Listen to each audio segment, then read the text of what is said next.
हरे कृष्णा, राधे राधे। आप सबका वेलकम है वृंदावन सखी में। तो फ्रेंड्स, जैसे कि आप लोग जानते हैं कि आदिक मास स्टार्ट हो रहा है, तो आदिक मास जिसे पुरुषोत्तम मास, माल मास भी कहा जाता है। तो ऐसे में लड्डू गोपाल जी की सेवा हम किस प्रकार करें, किस प्रकार हम ठाकुर जी को स्नान, भोग, पूजा इत्यादि करें। तो देखिए फ्रेंड्स, आदिक मास शुरू हो रहा है, तो आदिक मास में आप प्रयास कीजिए सुबह सुबह उठने का। सुबह सुबह उठ के आप ये नियम ही ले लीजिए कि आदिक मास में आपने सुबह सुबह उठना है, और सुबह सुबह उठ के आपने जो है ठाकुर जी को आपने भी स्नान करना है, और ठाकुर जी को भी आपने स्नान कराना है। अगर आपके पास देखिए शंख हो तो आप ठाकुर जी को जरूर शंख से स्नान कराएं। अगर शंख नहीं है तो कोई बात नहीं, अगर शंख हो तो ये आप जरूर कीजिए। पंचामृत से आप स्नान करा सकते हैं, आप दूध से स्नान करा सकते हैं ठाकुर जी को। अगर मान लीजिए किसी दिन पंचामृत से कराया, किसी दिन दूध से कराया, और किसी दिन आप ठाकुर जी को चंदन से भी स्नान करा सकते हैं। देखिए इस तरह से, जिस तरह से हमने चंदन, ये देखिए मैंने चंदन घोल रखा है। चंदन को मैंने पीसा है, और पीस के मैंने चंदन में केसर मिला के इसको मैंने किया है। तो इस तरह से आप और प्रयास कीजिए, जो चंदन की लकड़ी होती है उसको घिस के ही आप, यानी जो रेडीमेड चंदन होता है वो ना लेके आप लकड़ी लीजिए प्योर, और लकड़ी लेके ठाकुर जी को आप घिस के उसमें चंदन मिला के आप इस तरह से ठाकुर जी को स्नान कराएं। और जो आदिक मास होता है उसका बड़ा ही विशेष महत्व होता है। आदिक मास में पूजा की जाती है ठाकुर जी की, यानी ठाकुर जी को बहुत प्रिय मास होता है जो आदिक मास होता है। ठाकुर जी का सबसे प्रिय मास है आदिक मास।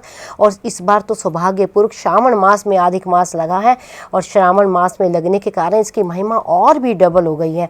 तो यानी आप शिव की भी पूजा कीजिए, और साथ में आप ठाकुर जी की भी पूजा कीजिए।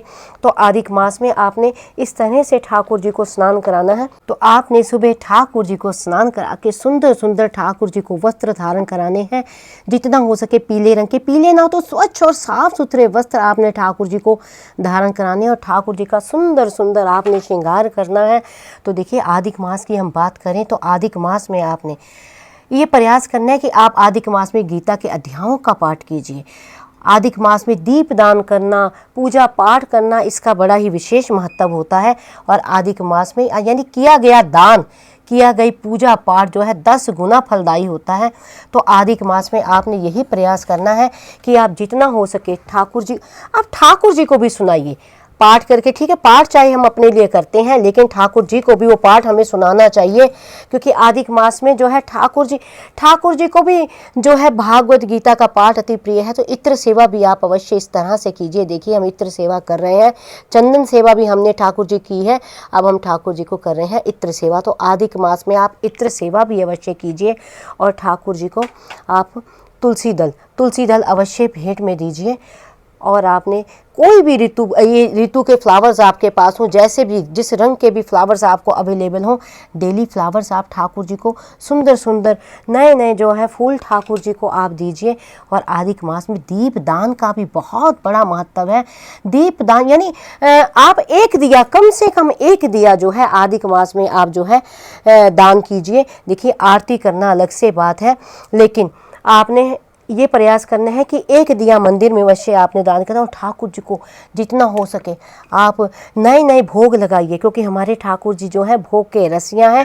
तो नए नए नित्य प्रतिदिन आप जो ठाकुर जी को भोग लगाइए, और आप दीपक ठाकुर जी के आगे जलाइए। दीपक तो आपने आरती के लिए तो जलाना, एक अलग से दिया आपने एक दीपदान रोज करना है। और जो पुरुषोत्तम मास, माल मास में किया गया दान, दीप दान, स्नान इत्यादि का विशेष महत्व होता है। जितना पाठ करें, जितना जप करें, जितना तप करें उतना कम है। और अगर मान लीजिए आप एक माला जप करते हैं तो आप कम से कम 10 माला कर दीजिए, 5 माला कर दीजिए। और आप चाहें तो व्रत भी कर सकते हैं।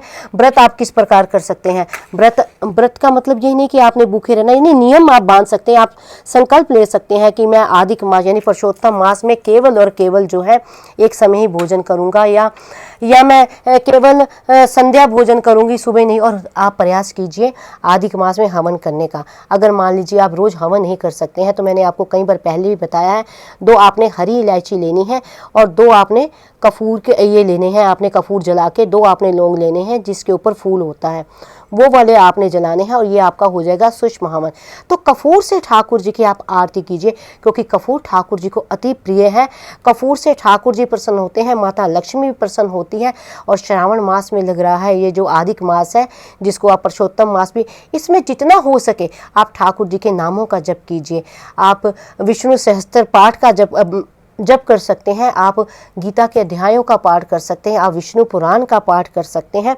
तो इस तरह से जो है आपने जो है अधिक मास में आपने जो है ठाकुर जी की स्नान सेवा भोग इत्यादि आपने करनी है। और जितना हो सके आप हाथों से दान कीजिए।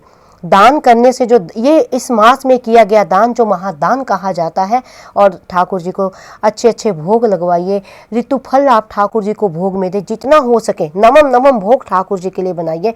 और ये मैं तो यूँ कहूँगी कि जो अधिक मास है ठाकुर जी की प्राप्ति करने का मास है, ठाकुर जी को प्रसन्न करने का मास है। वैसे तो हमारे प्यारे जल्दी ही प्रसन्न हो जाते हैं, भक्तों के भाव से रीझ जाते हैं, लेकिन ये बहुत बड़ा मास है। तो इस तरह आपने ठाकुर जी का अधिक मास में श्रृंगार करना है, ठाकुर जी का स्नान कराना है और पूजा पाठ करनी है। तो आई होप आपको पता लग गया होगा कि अधिक मास में हमें लड्डू गोपाल जी की सेवा भोग पूजा इत्यादि किस प्रकार करनी चाहिए। फिर भी अगर आपके मन में कोई क्वेश्चन क्वेरी हो तो मुझे आप कमेंट बॉक्स में लिखिए, मैं प्रयास करूंगी आपके प्रश्नों का उत्तर देने का। और आपको अगर ये वीडियो अच्छा लगा हो, वीडियो को लाइक शेयर सब्सक्राइब करना ना भूलें। हरे कृष्णा, राधे राधे।